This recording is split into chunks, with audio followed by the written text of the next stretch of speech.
The hardest day of my life began with everyone expecting me to lose everything that truly mattered, yet the truth hiding beneath years of lies was far more dangerous than anyone in that courtroom could imagine. As I stood quietly with my hands folded in front of me, every whisper around the room carried the same cruel message that I was dishonest, unstable, and completely unworthy of protecting the final wishes of the only person who had ever believed in me. My name is Natalie Brooks, and for nearly 15 years my relatives had treated me like the family embarrassment after a painful misunderstanding grew into a story they repeated so often that even strangers accepted it as fact. The hearing took place inside a crowded courthouse in Denver, where my uncle Richard confidently claimed that I had manipulated my late grandmother Eleanor into leaving me control of her estate because I was mentally unfit and desperate for money. Richard spoke with dramatic confidence while my cousin Vanessa pretended to cry beside her husband Mason, whose polished smile never reached his nervous eyes as their attorney displayed pages of medical records that supposedly proved I had spent months inside a rehabilitation clinic. My own lawyer looked overwhelmed by the mountain of paperwork, but I remained perfectly calm because every page displayed on the courtroom screens contained mistakes that only someone familiar with financial fraud would immediately recognize. Many years earlier, when I was only 23 years old, my uncle forced me out of the family home after finding medication prescribed during a severe anxiety episode and telling everyone that I had become addicted to drugs without ever asking for the truth. I survived those lonely months by sleeping wherever I could find safety,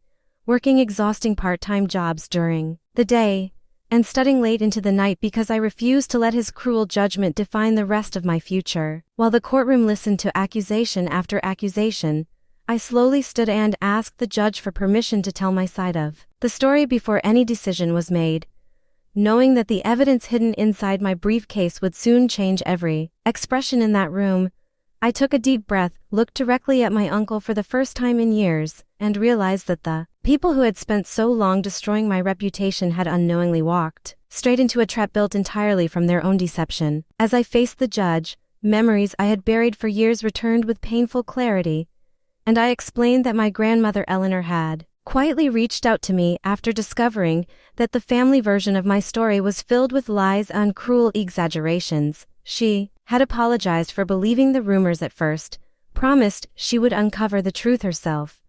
and slowly became the only person who encouraged me to rebuild my life instead of giving up. Eleanor secretly hired an experienced investigator who uncovered financial records showing that Uncle Richard had emptied the education fund my late parents created for me and redirected the money into risky business ventures that continued losing thousands of dollars every month.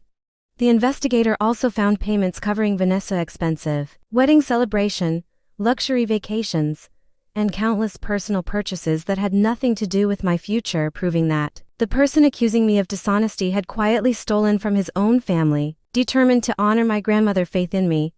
I worked harder than I had ever imagined possible and earned certifications in financial investigations before completing advanced studies that opened the door to a respected federal career. Every difficult year taught me how dishonest people tried to hide stolen money, create fake companies, and manufacture false documents, turning the frightened young woman my family abandoned into someone who could expose even carefully planned financial crimes. The medical records presented against me contained several small details that seemed ordinary to everyone else, yet they immediately revealed a carefully constructed fraud because the clinic listed on the documents had no legitimate operating history. The tax identification number connected to the facility belonged to a recently registered corporation with suspicious financial activity, and after a quick review before the hearing I realized that Mason had quietly served as one of the controlling officers behind that organization. A heavy silence settled across the courtroom as I calmly placed certified bank statements, corporate filings, and official transaction reports before the judge, explaining that the case was never truly about protecting my grandmother's final wishes but about hiding a much larger financial scheme. The confidence that filled my uncle's face disappeared within seconds. Vanessa stopped pretending to cry as panic replaced her performance,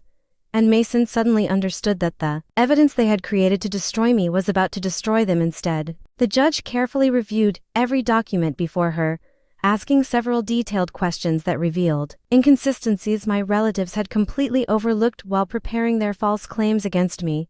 Each answer I provided was supported by official records, certified reports, and years of professional experience, making it impossible for their attorney to explain away the growing list of contradictions filling the courtroom. I explained that my grandmother Eleanor had rewritten her estate plan only after discovering the truth about the missing family money and the deception surrounding my reputation, choosing me as executor because she trusted my honesty more than anyone else. She had also written a private letter describing how deeply she regretted allowing lies to separate us for so many years, and she wanted that letter to be read only if someone tried to challenge her final wishes through dishonesty. As the hearing continued, the court clerk confirmed that the rehabilitation center, listed in the medical records, had never legally operated as a licensed treatment facility, and several of the supporting documents had been filed using fabricated business information. The revelation sent a wave of whispers through the audience, while Mason lowered his head and avoided making eye contact because he knew every minute brought investigators closer to the truth. Only moments later, several federal agents entered the courthouse after responding to information I had submitted days before the hearing, carrying warrants connected to an ongoing financial investigation that extended far beyond my family dispute. The atmosphere changed instantly as everyone realized this was no longer simply an inheritance disagreement but part of a much larger case involving fraudulent companies, forged records, and hidden financial transactions. The judge immediately dismissed the false accusations against me, ordered every forged document preserved as evidence, and froze the financial accounts connected to the suspicious companies until the investigation could be completed. For the first time since I had been forced out of my family years earlier, I watched the people who had spent so much energy destroying my name realize that the truth they feared had finally caught up with them. As the federal agents began collecting phones, laptops, and boxes of financial records from the courtroom, Uncle Richard desperately tried to convince everyone that he had simply trusted the wrong people and knew nothing about the forged evidence presented against me. His desperate excuses collapsed almost immediately because every transfer, approval, and signature connected directly to accounts that he personally controlled for years without anyone forcing his hand. Vanessa finally broke down under the pressure and admitted through tears that she had ignored countless warning signs because she believed her father and Mason would eventually solve their financial problems before anyone discovered the truth. Hearing her confession brought me no satisfaction because I remembered the days when we laughed together as children, long before greed slowly transformed our family into strangers willing to sacrifice one another for money. The judge then handed me a sealed envelope that had remained untouched since my grandmother Eleanor completed her estate planning, explaining that she wanted its contents shared only if her final wishes were ever challenged in court. My hands trembled as I opened the letter and read her heartfelt message describing how proud she was of the woman I had become, reminding me that honesty often walks a lonely road before it finally reaches justice. Her words filled the silent courtroom with an emotion that no legal argument could ever match because they revealed the deep love and unwavering faith she had carried for me until the very end of her life. She wrote that people obsessed with wealth usually destroy themselves through their own choices, while those who patiently protect their integrity eventually receive something far more valuable than money, which is lasting peace. When the hearing officially ended, I walked out of the courthouse carrying my grandmother letter instead of celebrating the inheritance because that simple piece of paper meant more to me than every dollar she had left behind. The cold mountain air greeted me outside, and for the first time in many years I felt the heavy weight of false accusations disappear from my shoulders as I stepped into a future built on truth instead of fear. The weeks that followed brought more shocking discoveries as investigators uncovered hidden bank accounts, fake investment contracts, and years of financial deception that stretched far beyond my own family, proving that the lies told about me had only been one small part of a much larger scheme. Every official report confirmed what my grandmother had believed all along, and I finally understood that her greatest gift was never the estate she left behind but the confidence she placed in my character when almost everyone else had turned away. Although many people expected me to celebrate my victory, I chose a quieter path by restoring my grandmother's favorite community library, creating scholarships for students who had been abandoned by their families, and supporting organizations that help young adults rebuild their lives after hardship. Each project reminded me that real success is measured by the lives we improve, not by the possessions we collect or the applause we receive from strangers. Looking back, I realized that every painful night, every cruel rumor, and every lonely struggle had quietly prepared me for the moment when the truth finally stood stronger than deception.